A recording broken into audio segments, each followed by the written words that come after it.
Selamat pagi anak-anak semua. Gimana kabarnya hari ini? Masih sehat luar biasa ya? Oke anak-anak, hari ini kita akan belajar bahasa Indonesia. Tetapi sebelum itu kita berdoa dulu agar apa nanti yang kita pelajari anak-anak dapat paham dan mengerti. Oke anak-anak, mari kita bersatu dalam doa. Kita ambil sikap baik untuk berdoa. Dalam nama Bapa, Putra dan Roh Kudus. Amin. Terima kasih Allah Putra Roh Kudus buat segala berkat dan penyertaan Tuhan kepada kami. Hari ini Tuhan kami akan siap untuk belajar kembali.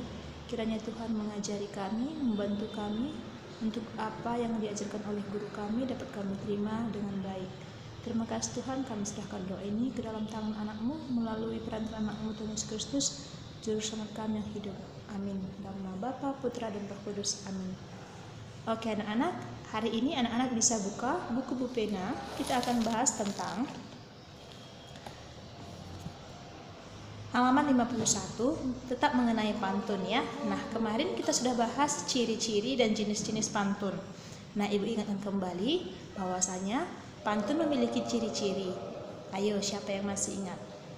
Yang pertama, ciri-ciri pantun terdiri dari sampiran dan isi.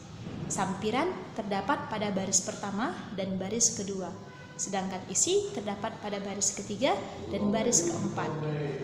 Dan ciri-ciri yang lainnya yaitu bersajak AB-AB. Maksudnya adalah setiap akhiran dari kata memiliki akhiran kata yang sama dengan baris berikutnya. Dan selanjutnya yaitu terdiri dari 8 sampai 12 suku kata untuk satu pantun. Nah, anak-anak juga sudah belajar mengenai jenis-jenis pantun. Ada pantun untuk anak-anak, pantun untuk orang dewasa, ya, ataupun pantun untuk orang remaja. Nah, anak-anak juga sudah belajar mengenai pantun yang berisi tentang nasihat ataupun ajakan, ya. Nah, jadi untuk hari ini kita akan belajar membuat pantun.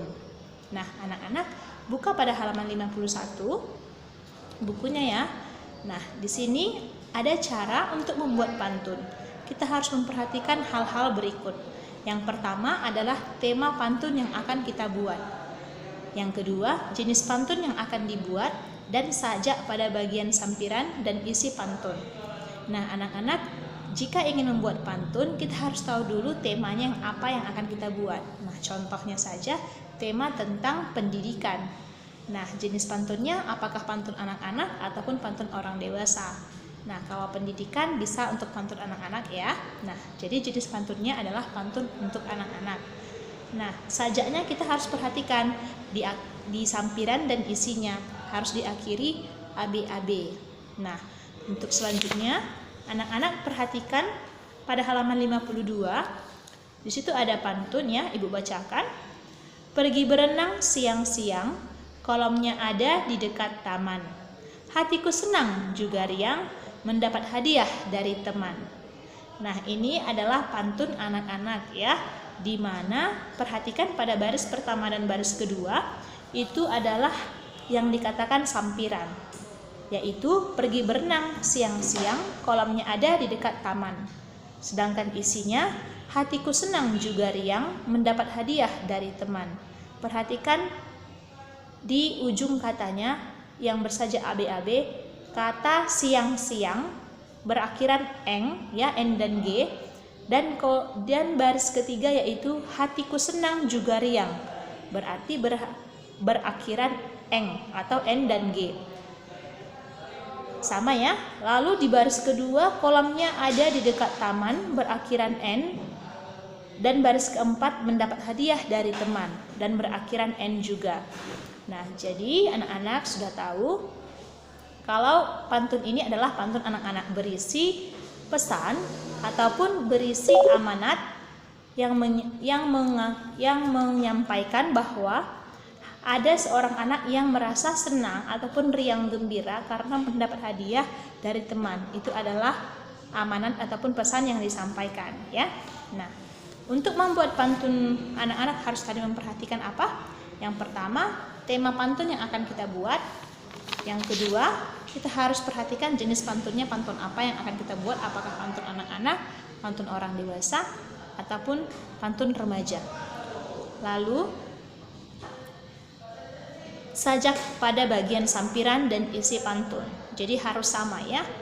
Di akhir katanya itu harus sama. Nanti kalau tidak sama tidak pantun namanya, ya. Nah, anak-anak perhatikan pada halaman 59. Ya, buku Bu Pena halaman 59. Nah, di sini ada mengenai tradisi berpantun. Nah, kita masyarakat Indonesia memiliki keragaman suku dan budaya. Nah, ada beberapa budaya ataupun suku yang membuat pantun itu menjadi tradisi. Contohnya adalah suku Betawi, ya. Suku Betawi yang ada di Jakarta, ya. Nah, itu mereka mempergunakan pantun sebagai tradisi pada acara ataupun upacara pernikahan. Jadi saling berbalas pantun.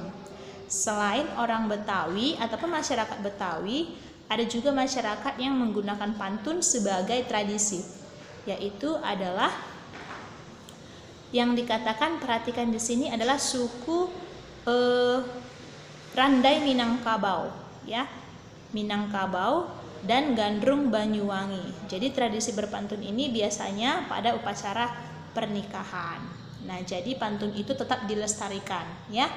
Nah, jadi pantun tadi merupakan salah satu bentuk sastra, ya.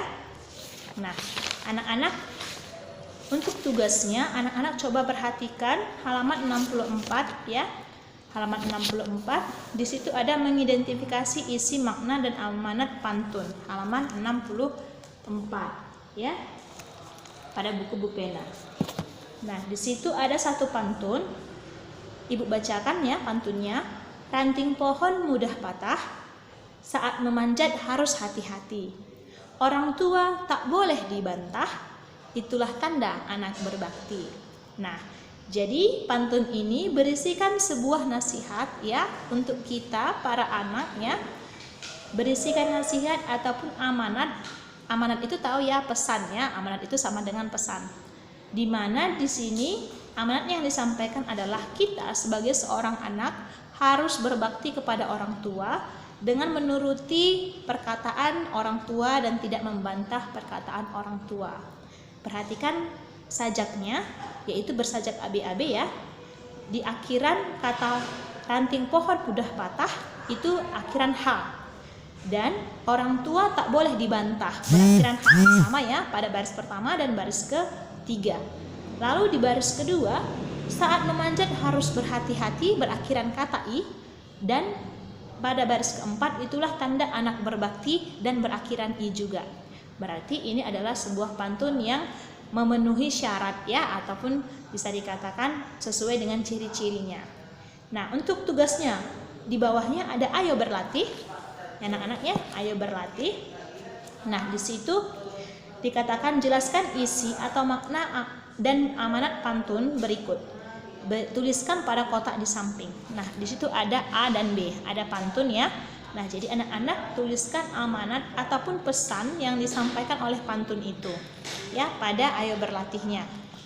Dan pada nomor 2 dikatakan carilah sebuah pantun nasihat atau pantun kiasan, lalu tentukan isi dan amanat setiap pantun tersebut.